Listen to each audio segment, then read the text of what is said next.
अऊज़ु बिल्लाहि मिनश्शैतानिर्रजीम बिस्मिल्लाहिर्रहमानिर्रहीम अल्हम्दुलिल्लाहि रब्बिल आलमीन अस्सलातु वस्सलामु अला रसूलिल्लाह सल्लल्लाहु अलैहि वसल्लम रब्बिश्रह ली सदरी वयस्सिर ली अमरी वहलुल उक़्दतम मिन लिसानी यफ़क़हू क़ौली।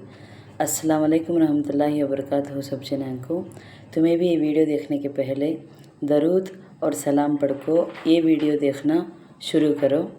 आज का 5 मिनट का मदरसा को अब चलता है 10वां महीना शव्वालुल मुकर्रम का 20 पर 7 तारीख के बारे में इंशाअल्लाह 10 हदीसां थी, उसे मालूम कर लेने की कोशिश करेंगे। पहली बात इस्लामी तारीख़ के बारे में, उम्मुल मोमिनीन हज़रत सौदा रदी अल्लाह अन्हा के बारे में। इन्हों भी हमें इस बिचा में बोल लेती ही नहीं। उम्मुल मोमिनीन का तो वो लक़ब, वो टाइटल नबी पाक सल्लल्लाहु अलैहि वसल्लम को भी बैंक खींच देते सो। हज़रत सौदा बिनते जामा रदी अल्लाह अन्हा खुरैश के मशहूर क़बीले आमिर बिन लुवाइया से ताल्लुक़ रखती थी। उनका पहला निकाह हज़रत सक्रान बिन अमर रदी अल्लाह अन्हु से हुआ। वो नबूवत के शुरू ज़माने में ही मुसलमान हो गई थी। हबशा की तरफ दूसरी मर्तबा हिजरत करने वालों में ये भी अपने शौहर के साथ शामिल थी। उनसे अब्दुर्रहमान नामी एक लड़का पैदा हुआ। फिर कई साल बाद मक्का लौटे तो उनके शौहर का इंतकाल हो गया। हुजूर सल्लल्लाहु अलैहि वसल्लम ने हज़रत खदीजा रदी अल्लाह अन्हा की वफ़ात के बाद 10 नबवी में हज़रत सौदा रदी अल्लाह अन्हा से निकाह फरमाया, लेकिन उनसे कोई औलाद नहीं हुई। वो सखावत और फयाज़ी में मुमताज़ मकाम रखती थी। हज़रत उमर रदी अल्लाह अन्हु ने उनके पास दिरहमों से भरी एक थैली भेजी तो उम्मुल मोमिनीन हज़रत सौदा रदी अल्लाह अन्हा ने उसी वक्त सब तकसीम कर दिया को तो पूरी थैली भर को हिस्सा पैसे तब का तबिच बाढ़ डाले। इतात और फर्माबरदारी का ये हाल था कि हज्जतुल वदा के मौके पर रसूलुल्लाह सल्लल्लाहु अलैहि वसल्लम ने अपनी तमाम बीवियों को मुक्तहब करके फरमाया का तो हज्जतुल वदा का तो लास्ट रसूलुल्लाह सल्लल्लाहु अलैहि वसल्लम बात करे सो बयान खुतबा दिए सो वो तब उनकी बीवियों की तरफ क्या कर को फरमाएंगे तो तुम मेरे बाद घर में बैठे रहना। चुनाचे वो उस हुक्म पर शिद्दत से अमल करती हुई फरमाती थी कि मैं हज और उम्रा कर चुकी हूँ, अब अल्लाह और उसके रसूल के हुक्म के मुताबिक घर में बैठी रहूँगी। उनसे कुछ हदीसें भी मरवी हैं। उन्होंने हज़रत उमर रदी अल्लाह अन्हु के दौरे खिलाफत में जिलहिज्जा 20 पर 3 हिजरी में मदीना मुनव्वरे में वफ़ात पाई। दोमी बात अल्लाह की कुदरत के बारे में, रात और दिन के बदलने के बारे में।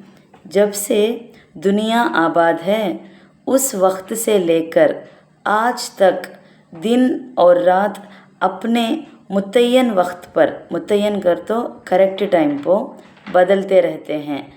कभी ऐसा नहीं हुआ कि रात को अचानक सूरज निकला और सुबह हो गई, और ना ही ऐसा हुआ कि दोपहर को सूरज गुरूब हुआ और रात हो गई, बल्कि रात ना तो अपने वक्त से 1 सेकंड पहले आ सकती है और ना ही दिन अपने वक्त से 1 सेकंड पहला आ सकता है।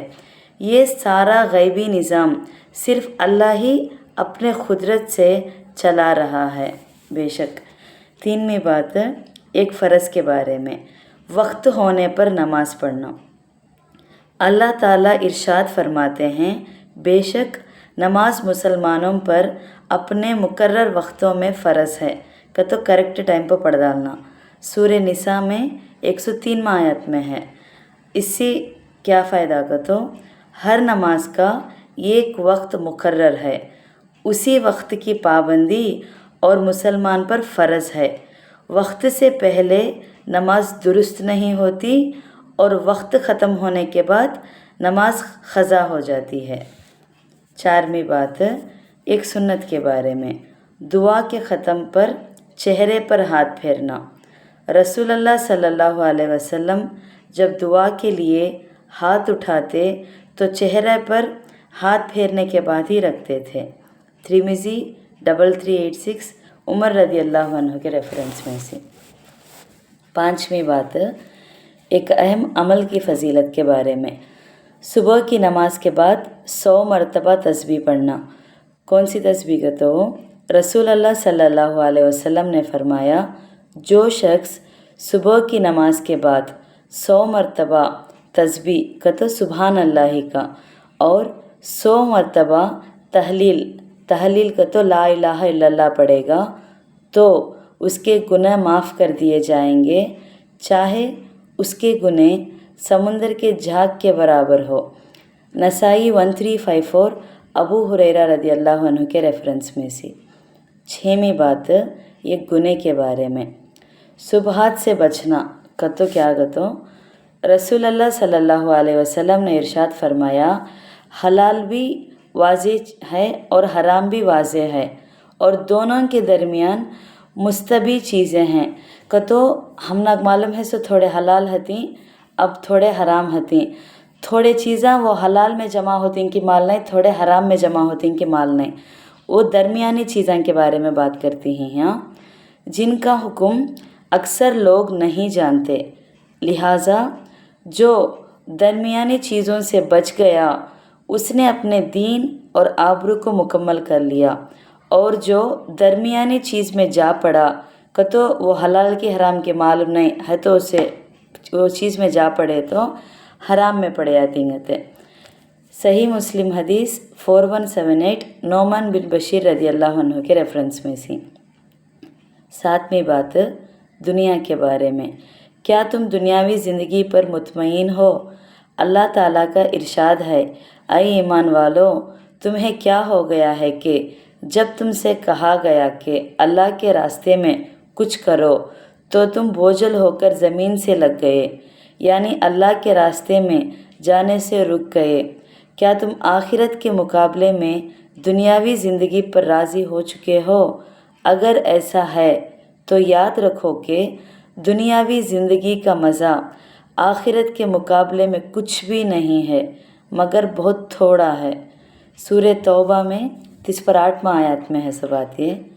आखिरत के बारे में, मौत के वक्त की कैफियत, मौत के टाइम पर के क़िस्सा बोलते हैं।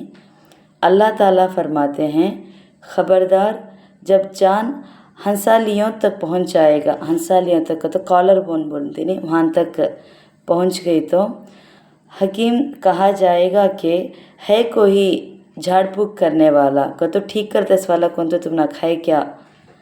और इंसान समझ जाएगा कि जुदाई का वक्त आ गया है और पिंडली से पिंडली लिपट जाएगी। पिंडली से पिंडली का तो पाँव के नीचे हथेली एड़ी का हिस्सा उससे, तो उस दिन तुम्हारे परवरदिगार की तरफ रवाना होगी। सूरह क़यामा में 6 से 30 आयत तक है सो क़िस्सा है। इसमें क्या बोलती हैं तो, जब कोई शख्स मौत के करीब पहुंचकर बिस्तर पर पड़ जाता है तो उसके हकीम उसके इलाज की कोशिश करते हैं। उसी इलाज का एक तरीक़ा है कि किसी से झाड़ फूँक कराया जाए। नीज़ा की हालत में जो तकलीफ़ होती है उसमें बसा औक़ात मरीज़ अपनी दोनों पिंडलियों को मिला देता है, हदीस में उसकी तरफ इशारा है। 9वीं बात तिब्बे नबवी से इलाज, नाक में दवा डालने का ज़रिया इलाज। नबी करीम सल्लल्लाहु अलैहि वसल्लम ने नाक में दवा डलवाई। अबू दाऊद 3867 इब्न अब्बास रदी अल्लाह अन्हु के रेफरेंस में से। इसमें क्या बोलते हैं तो, बहुत सी बीमारियों में दवा पीने की बानिस्बत नाक में दवा डालना ज़्यादा मुफीद होता है, और हुजूर सल्लल्लाहु अलैहि वसल्लम ने भी नाक में दवा डालने का ज़रिया इलाज को पसंद फरमाया है। आखिरी 10वीं बात कुरान की नसीहत के बारे में, अल्लाह से अपने गुनाहों की माफ़ी मांगो। कुरान में अल्लाह ताला फरमाते हैं, तुम अपने रब से अपने गुनाह की माफ़ करवाओ और उसकी जानिब متوجہ رہو کہ تو ہمیں کرے سو گناہوں کو معافی مانگنا اللہ تعالیٰ سے اور پھر اللہ کی طرف متوجہ ہو جانا۔ یہ سورہ ہود میں 90واں آیت میں ہے سب بات۔